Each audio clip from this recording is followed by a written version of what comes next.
Père, du Fils et du Saint-Esprit, un seul Dieu. Amen. On avait terminé le chapitre 19 avec cette phrase du Christ qui avait dit que plusieurs des premiers seront les derniers et plusieurs des derniers seront les premiers. Et en fait, au début du chapitre 20, il va donner une image, une histoire pour illustrer en fait ce qu'il vient de dire à la fin du chapitre 19. Car le royaume des cieux est semblable à un maître de maison qui sortit dès le matin afin de louer des ouvriers pour sa vigne. Et donc en fait, là c'est l'histoire d'un maître de maison qui va sortir dès le matin et aller sur la place pour trouver des gens qui ont besoin de travailler pour sa vigne. Il convint avec eux d'un denier par jour et il les envoya à sa vigne. Et le denier par jour, c'était le salaire quotidien en fait. Donc ça c'est tout à fait normal ce qui est en train de se passer jusqu'à maintenant. Il sortit vers la 3e heure et il en vit d'autres qui étaient sur la place sans rien faire. Et en fait, il est tellement bon, ce maître de la vigne, que même s'il n'a pas forcément besoin d'ouvriers supplémentaires, il va voir des gens désœuvrés et donc il va vouloir leur donner du travail et c'est ce qu'il va faire ici. Il leur dit, allez aussi à ma vigne et je vous donnerai ce qui sera raisonnable. Donc il leur dit pas combien. Et ils y allèrent. Il sortit de nouveau vers la 6e heure et vers la 9e et il fit de même. Et donc là, la 3e, la 6e, la 9e, c'est plusieurs heures de la journée. La 3e heure, c'est 9 heures du matin, par exemple. C'est le système avec lequel on compte les heures dans le système juif, de délimitation de la journée juive. La 3e, la 6e, la 9e heure, et ainsi de suite. Et la 11e et la 12e heure. Donc au final, tout le monde aura travaillé, il y aura 12 heures de travail, et ceux qui vont travailler qu'à la 11e heure auront travaillé qu'une heure dans cette journée-là. Et ils y allèrent, il sortit de nouveau vers la 6e et vers la 9e, et il fit de même. Étant sorti vers la 11e heure, il en trouva d'autres qui étaient sur la place, et il leur dit, pourquoi vous tenez-vous ici toute la journée sans rien faire? C'est toujours pareil. Ils lui répondirent, c'est que personne ne nous a loués. Donc là, on voit la bonté en fait de ce maître-là qui va leur donner du travail, qui va bien accepter, bien vouloir les louer. Allez aussi à ma vigne, leur dit-il. Quand le soir fut venu, le maître de la vigne dit à son intendant, appelle les ouvriers et paie-leur le salaire en allant des derniers aux premiers. Ceux de la 11e heure vinrent et reçurent chacun un denier. Et donc là, surprise, effectivement, ceux qui sont venus travailler qu'une seule heure dans la journée, ils ont reçu un denier, donc autant que ceux qui étaient là dès le début en fait de la journée. Les premiers vinrent ensuite, croyant recevoir davantage, mais ils reçurent aussi chacun un denier. Et là aussi, surprise peut-être, mais parce qu'ils reçoivent exactement la même chose. Mais c'est ce qui était prévu. En le recevant, ils murmurèrent contre le maître de la maison. Et donc là, ils sont jaloux. Ils murmurent contre le maître de la maison parce qu'ils ont reçu autant alors qu'ils ont travaillé plus. Et dire, verset 12, ces derniers n'ont travaillé qu'une heure et tu les traites à l'égal de nous qui avons supporté la fatigue du jour et la chaleur. Il répondit à l'un d'eux, mon ami, je ne te fais pas tort, n'es-tu pas convenu avec moi d'un denier? Prends ce qui te revient et va-t'en, je veux donner à ce dernier autant qu'à toi. Ne m'est-il pas permis de faire de mon bien ce que je veux, ou vois-tu de mauvais œil que je sois bon? Ainsi les derniers seront les premiers et les premiers seront les derniers. Et donc là, c'est le système de Dieu en fait. Il fait ce qu'il veut. Enfin, on n'est pas là, on n'a pas le droit de dire. Et là, c'est de dire, moi j'ai été chrétien dès le début de ma vie. Pourquoi ceux qui sont chrétiens qu'à la fin de leur vie, ils vont au royaume des cieux et ils ont la même récompense que moi? C'est injuste. Et le problème de raisonner de cette façon-là, c'est que déjà on ne raisonne pas comme Dieu, on est jaloux, on se compare, et ça c'est mauvais évidemment, et on ne raisonne pas comme il faut, parce que on devrait être triste pour ceux qui ont été convertis qu'à la fin, enfin on est content parce qu'ils se sont repentis, on devrait être content parce qu'ils se sont repentis, ils vont au royaume des cieux, mais triste dans le sens où ils n'ont pas été chrétiens toute leur vie, donc ils ont raté une bonne partie de leur vie à ne pas être chrétiens en fait, et à ne pas être avec Dieu, ne pas avoir de relation avec Dieu, mais quel dommage. Et heureux sommes-nous qui sommes des ouvriers peut-être de la première heure, et d'avoir été chrétiens dès le début, d'avoir eu cette chance de vivre chrétien, d'avoir cette relation avec Dieu tout le temps. Donc c'est comme ça que Dieu voit les choses en fait, et donc on a cette récompense à la fin, et Dieu il est bon, il veut donner, il veut que tout le monde soit sauvé en fait, il veut, si les personnes se repentent, et si les gens se repentent, il veut que tout le monde soit sauvé. Et donc si des gens se repentir arrivent à la fin, eh bien tant mieux. Et Dieu il va peut-être bénir ceux qui ne sont pas encore chrétiens ou ceux qui sont méchants, justement pour espérer que ces gens-là se repentent. Donc c'est ça le système de Dieu. Et donc pourquoi être triste pour quelqu'un qui s'est converti à la fin? Ben non, plutôt soyons tristes qu'il ne l'a pas été pendant toute sa vie. Donc c'est plutôt comme ça qu'il faut réfléchir.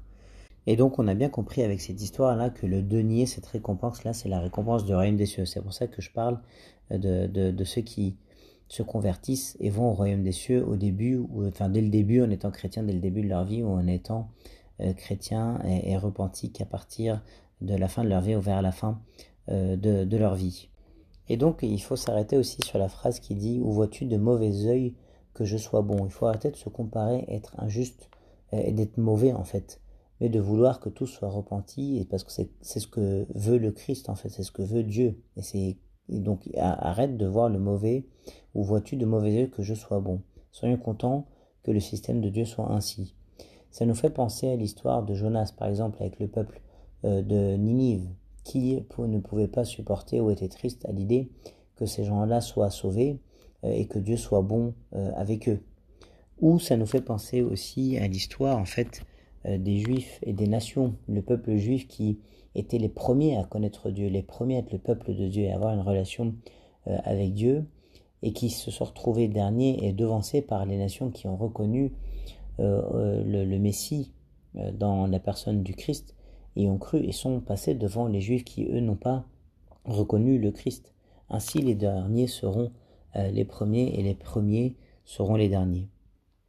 Pendant que Jésus montait à Jérusalem, il prit à part les 12 disciples et il leur dit en chemin, « Voici, nous montons à Jérusalem et le Fils de l'homme sera livré aux principaux sacrificateurs et aux scribes, ils le condamneront à mort. Et ils le livreront aux païens pour qu'ils se moquent de lui, le battent de verge et le crucifient, et le troisième jour il ressuscitera. » Et c'est peut-être la troisième fois que le Christ y prévient ses disciples, et uniquement ses disciples, sur les événements de la Semaine Sainte qui vont arriver, qui vont commencer au chapitre suivant d'ailleurs.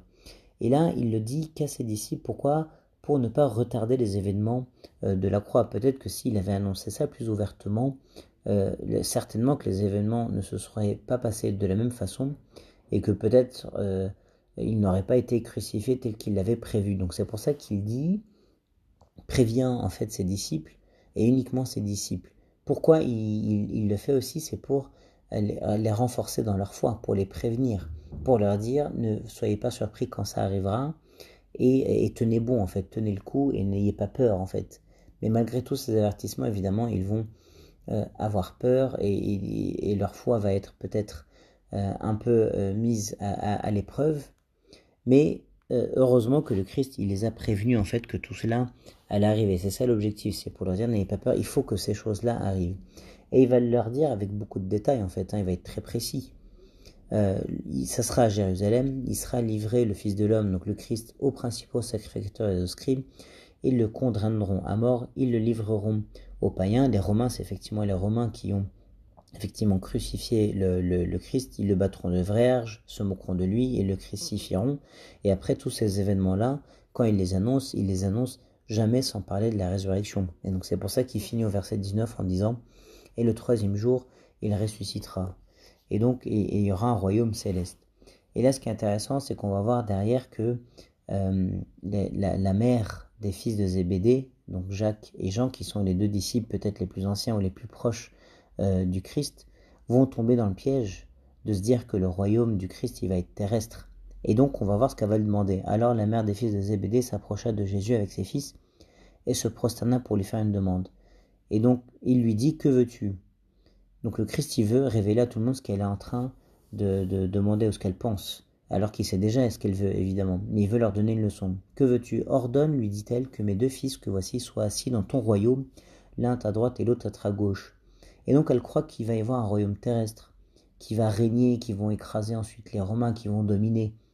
Alors que le royaume du Christ, c'est un royaume céleste, évidemment. Elle croit qu'on va rentrer à Jérusalem, ça y est, qu'on va faire une révolution, et qu'on va renverser tout le monde, et qu'on va prendre possession de la terre, en fait. Mais pas du tout. C'est pas ça le royaume du Christ. Donc elle tombe dans ce piège-là. Et les fils de Zébédée, ils tombent aussi dans le piège, parce qu'ils sont à côté, en fait, et d'accord avec cette demande qu'est en train de faire leur mère.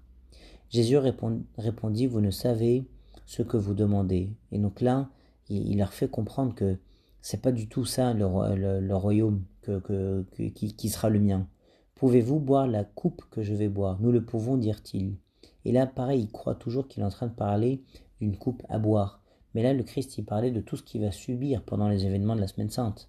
et qu'ils viennent d'écrire 3 versets plus haut. Et eux, comme ils ne comprennent pas, il leur répondit, il est vrai, nous le pouvons, dirent-ils. Et il leur répondit, il est vrai que vous boirez ma coupe.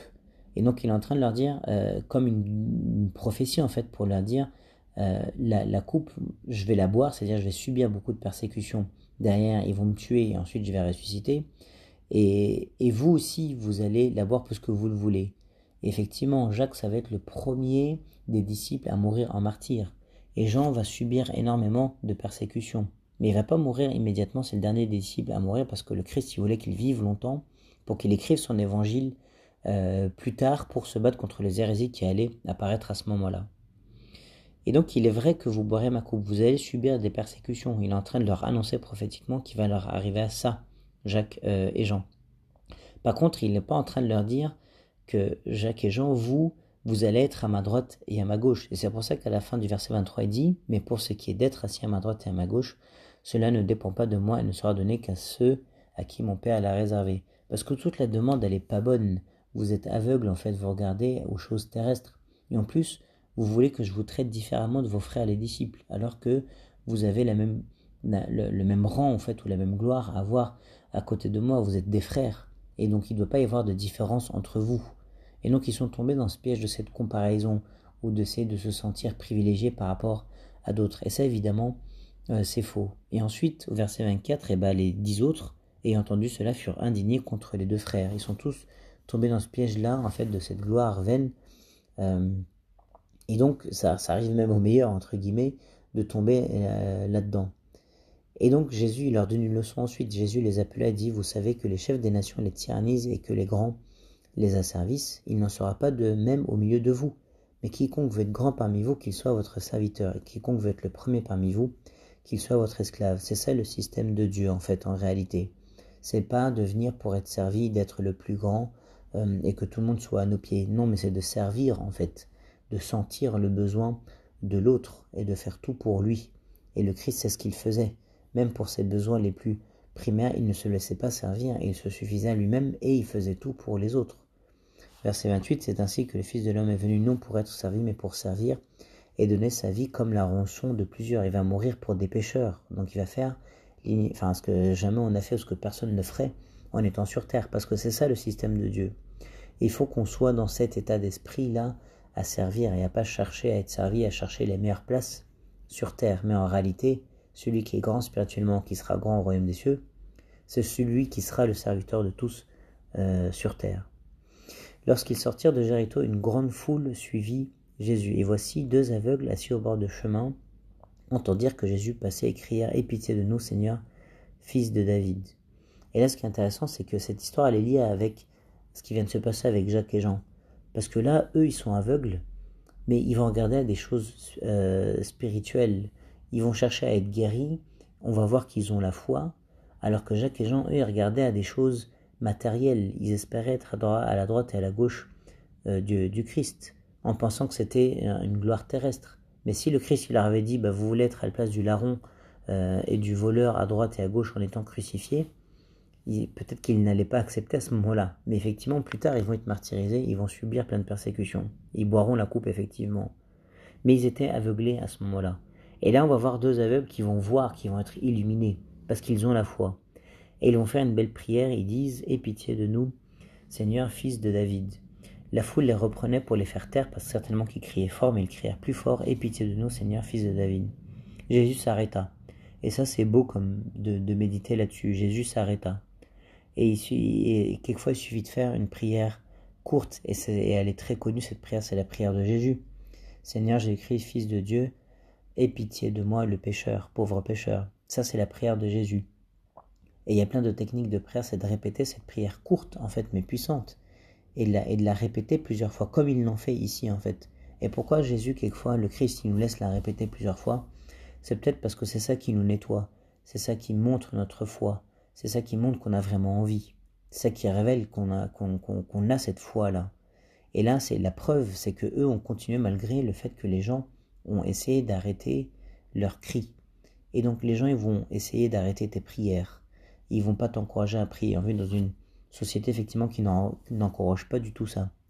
Mais il faut persévérer dans la prière. C'est la lutte spirituelle, avec cette prière courte de Jésus qui est très forte. Et qu'est-ce qui se passe? Jésus s'arrêta. C'est très joli.